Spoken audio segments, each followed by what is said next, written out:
जिंदगी में भी किताबें तैरना नहीं सिखाती और न परमात्मा में तैरना सिखाती। परमात्मा की नदी में भी केवल वे ही लोग पार होते हैं जो परमात्मा को जीने की कोशिश करते हैं, जानने की नहीं। जीने से जानना निकल आता है, लेकिन जानने से जीना नहीं निकलता। जो आदमी जी लेता है वो जान लेता है, लेकिन जो जानने में लगा रहता है वो जी तो पाता ही नहीं, जान भी नहीं पाता है। शब्द इकट्ठे कर लेता है, उपनिषद, गीता, कुरान, बाइबल सब उसे कंठस्थ हो जाते हैं, लेकिन शब्द तैराते नहीं। शब्द नाव नहीं बन सकते, शब्द प्राण नहीं बन सकते। शब्द बोझ बन जाते हैं, उल्टे हल्का नहीं करते आदमी को और भारी कर देते हैं। जितना सिर पे किताबों का बोझ होता है, आदमी उतना और छोटा हो जाता है, बड़ा नहीं, बोझ दबा देता है। इसलिए मैंने कहा कि शब्दों से आने वाला ज्ञान साथी नहीं है, संगी नहीं है। उस ज्ञान को छोड़ देना जरूरी है, और जो उस ज्ञान को खोजकर छोड़कर जीवन सत्य के प्रति शांत होकर जीवन सत्य को जीने की दिशा में गतिमान होता है, वो जान पाता है एक दिन उस सब को जो शब्दों में कहा गया लेकिन कहा नहीं जा सका है, उस सब को जो शास्त्रों में बांधा गया लेकिन बंध नहीं पाया, उस सब सौंदर्य को, उस सब प्रेम को, उस सब आनंद को, उस परमात्मा को जो सब तरफ मौजूद है, वो जान पाता है।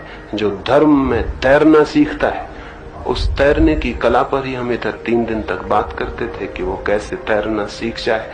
लेकिन उस सीखने के लिए जरूरी है कि ये सारी बातें जो हमारे चित्त को बांधती हैं छोड़ दी जाएं। ज्ञान बांधता है।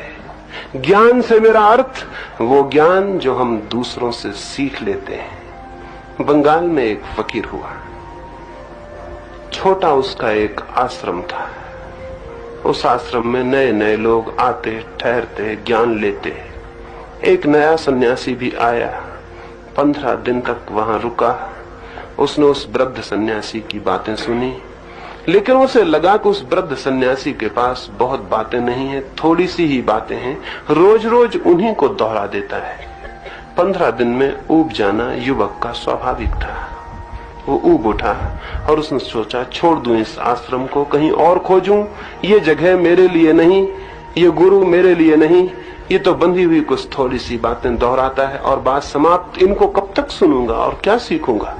लेकिन जिस संध्या वो छोड़ने को था, उसी संध्या कोई बात घट गई और फिर उस युवक ने वो आश्रम कभी नहीं छोड़ा। क्या घट गई उस रात बात? एक और सन्यासी आ गया कहीं से, और रात उस आश्रम के अंतेवासी इकट्ठे हुए।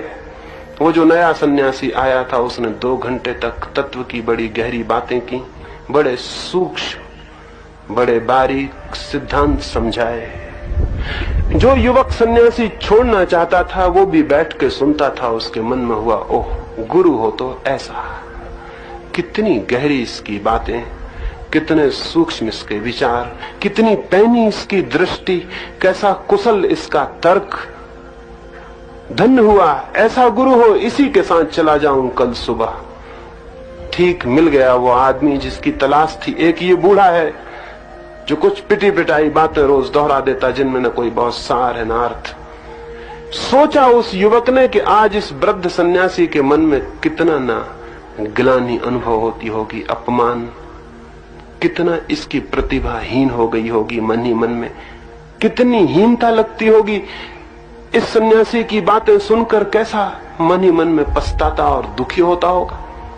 बात पूरी हुई, वो नया सन्यासी रुका। रुक के उसने सबकी तरफ देखा कि क्या प्रभाव पड़ा है। उसने उस बूढ़े सन्यासी से पूछा, महानुभाव, मैंने जो बातें कही क्या सोचते हैं उस संबंध में? वो बूढ़ा इतनी देर तक आंख बंद किए बैठा सुनता था। उसने आंख खोली और उसने कहा, मेरे मित्र, पहली बात तो यही कहनी है कि मैं 2 घंटे से सुनता हूं, तुम तो कुछ बोलते ही नहीं। बोला, मैं नहीं बोलता तो इतनी देर से कौन बोलता था?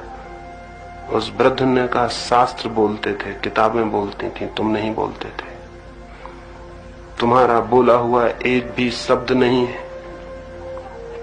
तो तुम कहते हो कि मैंने जो कहा उसका क्या परिणाम हुआ, तो पहले तो मैं यही निवेदन कर दूं कि तुमने कुछ कहा ही नहीं, परिणाम का सवाल कहां है।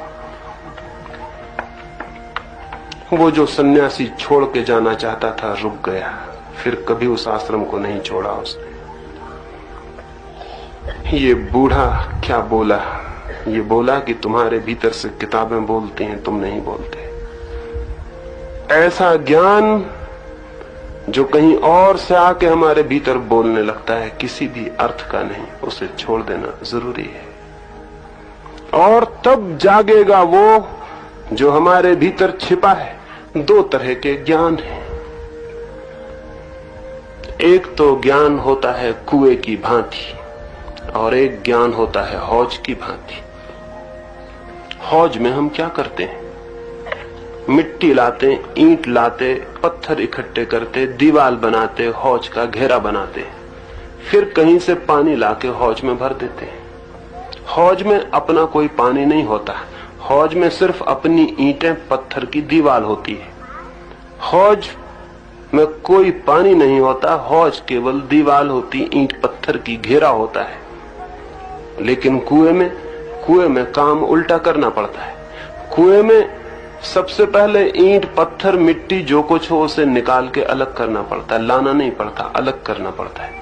हौज में लाना पड़ता है, कुएं में अलग करना पड़ता है।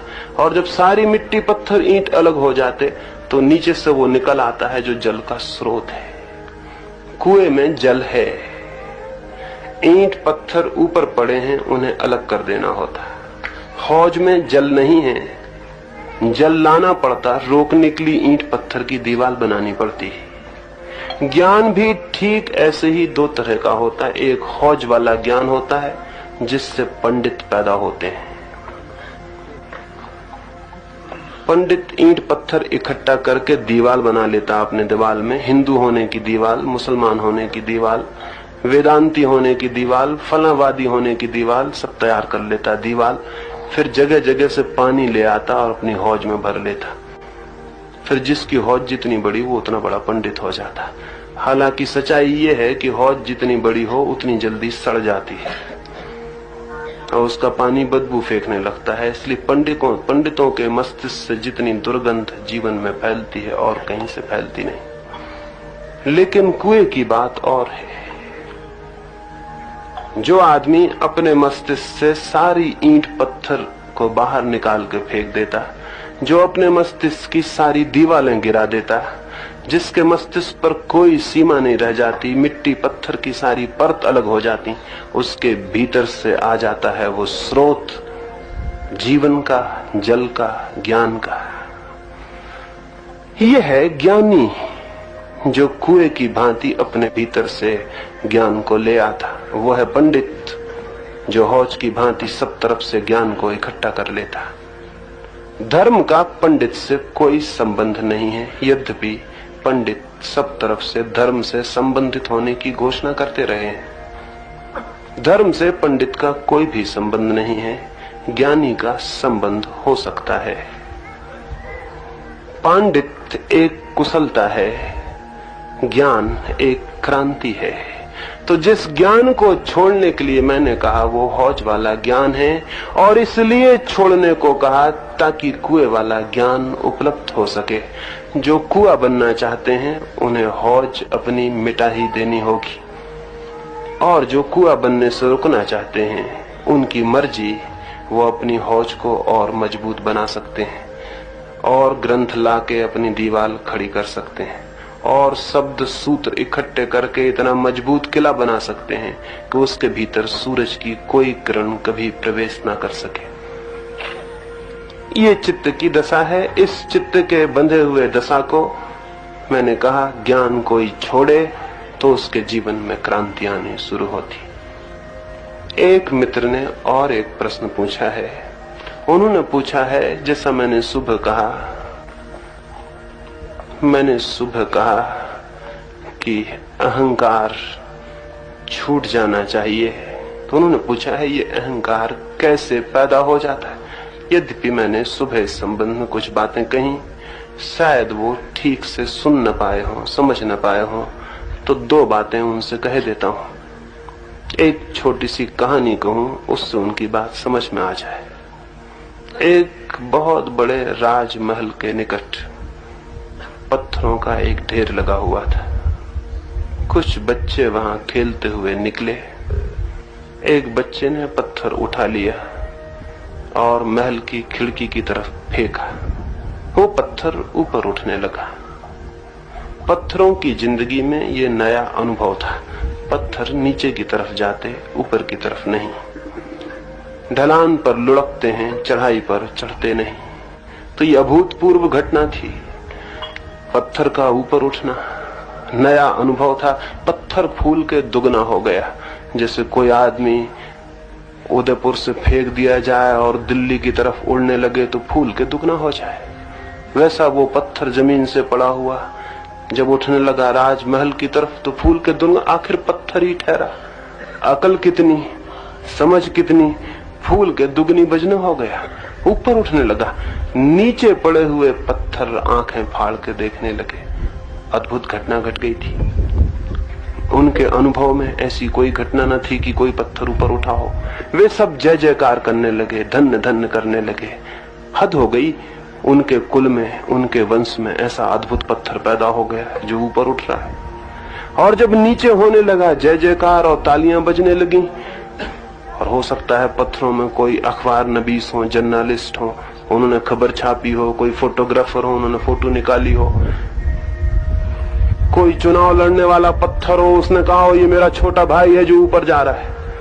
कुछ हुआ होगा नीचे, वो ज्यादा तो मुझे पता नहीं विस्तार में, लेकिन नीचे के पत्थर बहुत हैरान होकर देखने लगे, जय जयकार चिल्लाने लगे।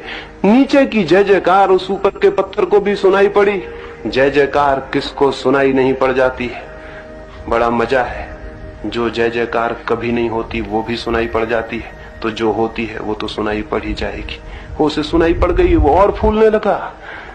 उसने चिल्ला के कहा कि मित्रों, घबराओ मत, मैं थोड़ी आकाश की यात्रा को जा रहा हूं। उसने कहा मैं जा रहा हूं आकाश की यात्रा को, ताकि जान सकूं क्या है रहस्य इस आकाश का और लौट के तुम्हें बता सकूं। गया, महल के कांच की खिड़की से टकराया। तो पत्थर टकराएगा कांच की खिड़की से तो स्वाभाविक कि कांच चूर चूर हो जाए। इसमें पत्थर की कोई बहादुरी नहीं है। इसमें केवल कांच का कांच होना और पत्थर का पत्थर होना है। इसमें कोई कांच की कमजोरी नहीं और पत्थर की बहादुरी नहीं। कांच का कांच होना, पत्थर का पत्थर होना है। पत्थर टकराया, कांच टूट चकनाचूर हो गया, लेकिन पत्थर खिलखिलाया और हंसा, जैसे कि नेता अक्सर खिलखिलाते और हंसते हैं। और उस पत्थर ने कहा, कितनी बार मैंने नहीं कहा कि मेरे रास्ते में कोई ना आए, नहीं तो चकनाचूर हो जाएगा। वो वही भाषा बोला जो राजनीति की भाषा है। जो मेरे रास्ते में आएगा चकनाचूर हो जाएगा। देखा, अब अपना भाग चकनाचूर होकर पड़े हो।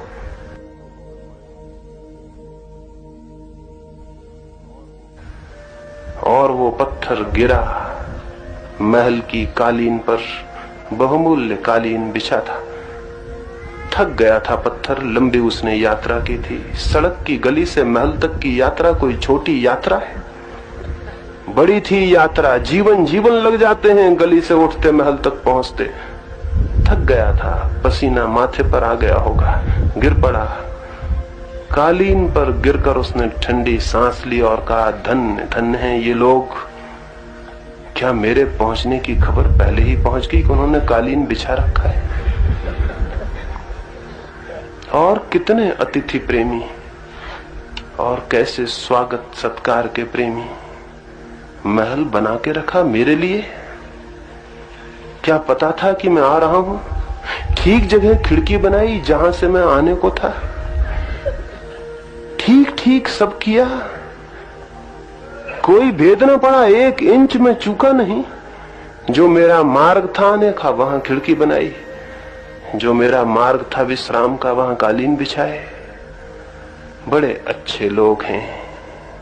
और ये वो सोचता ही था कि राजमहल के नौकर को सुन पड़ी होगी आवाज टूट जाने की कांच की। वो भागा हुआ आया, उसने उठाया पत्थर को हाथ में। पत्थर तो हृदय गदगद हो उठा। उसने कहा, आ गया, मालूम होता है मकान का मालिक स्वागत में हाथ में उठाता है। प्रेम दिखलाता है। कितने भले लोग। और फिर उस नौकर ने पत्थर को वापस फेंका तो उस पत्थर ने मन में कहा वापस लौट चलें, घर की बहुत याद आती, होम सिकनेस मालूम होती। वो वापस गिरने लगा अपनी ढेरी पर तो नीचे तो आंखें फाड़े हुए लोग बैठे थे।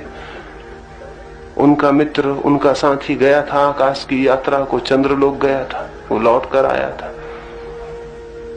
वो गिरा नीचे, फूल मालाएं पहनाई गईं, कई दिन तक जल से चले, कई जगह उद्घाटन हुआ और न मालूम क्या क्या हुआ।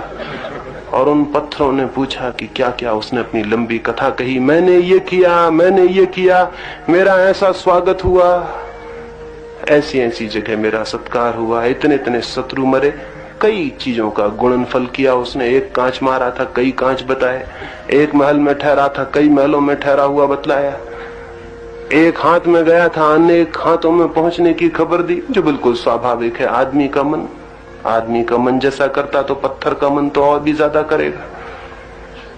और तब उसके पत्थरों ने कहा, मित्र तुम अपनी आत्मकथा जरूर लिख दो, हमारे बच्चों के काम आएगी। ऑटोबायोग्राफी लिखो, क्योंकि सभी महापुरुष लिखते हैं, तुम भी लिखो। वो लिख रहा है, जल्दी लिख लेगा तो आपको पता चलेगी, खबर हो जाएगी, क्योंकि उसके पहले भी और पत्थरों ने लिखी हैं और उनको आप अच्छी तरह पढ़ते रहें, वो भी लिखेगा, उसकी भी पढ़ेंगे। इस पत्थर पर आपको हंसी क्यों आती है? इस बेचारे में कौन सी खराबी है? ये आदमी से कौन सा भिन्न है? और इस पत्थर पर आप हंसते हैं तो कभी अपने पर हंसे हैं?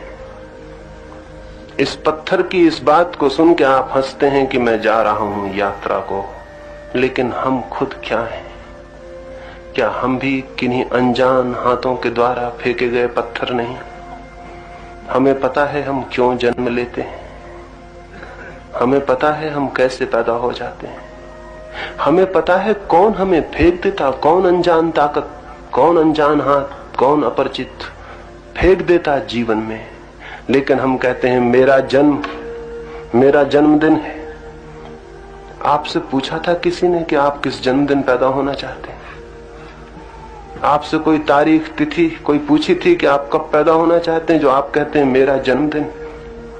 आपका कोई निर्णय है इसमें, आपकी कोई चॉइस? आपसे किसी ने पूछा था आप पैदा भी होना चाहते हैं कि नहीं होना चाहते? ना आपसे किसी ने पूछा कि आप पैदा होना चाहते हैं, न पूछा दिन, न कोई तारीख, लेकिन कहते हैं मेरा जन्मदिन। ये मेरा बड़ा अजीब है। कहते हैं मेरी जवानी, आप ले आए इस जवानी को,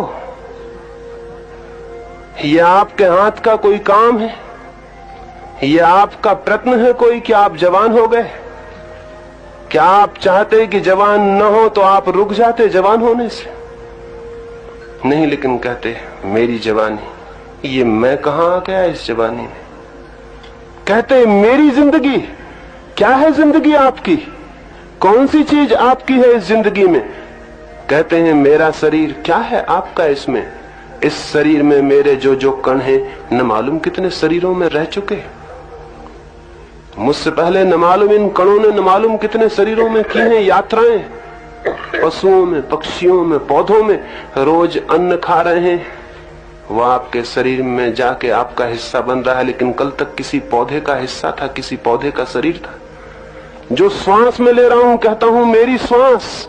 यहां हम इतने लोग बैठे हैं, जो आप श्वास अभी ले रहे हैं वो आपके पड़ोसी बहुत थोड़ी देर पहले ले चुके हैं, वो अब आपको मिल गई, थोड़ी देर बाद दूसरे को मिल जाएगी। आपका क्या है? आप कहां आते हैं? कहते हैं मैं लेता हूं श्वास, लेकिन आपको पता है अगर श्वास ना आएगी तो आप ले सकेंगे? आप मालिक हैं श्वास के? नहीं, जिंदगी फेंके हुए पत्थर की कथा है। लेकिन हम हर काम से अपने मैं को जोड़ लेते हैं, जो बिल्कुल झूठा है, जिसकी कोई जगह नहीं, जो बिल्कुल सब्सटेंशियल नहीं है, जिसका कोई पदार्थगत कुछ भी सत्ता नहीं है, जो है बिल्कुल शैडो है, छाया की भांति झूठा। उस पत्थर की कथा पर हंस गए थे। अपनी जिंदगी को थोड़ा उसकी जगह रख के सोच लेना तो पता चल जाएगा अहंकार कैसे पैदा हो गया है।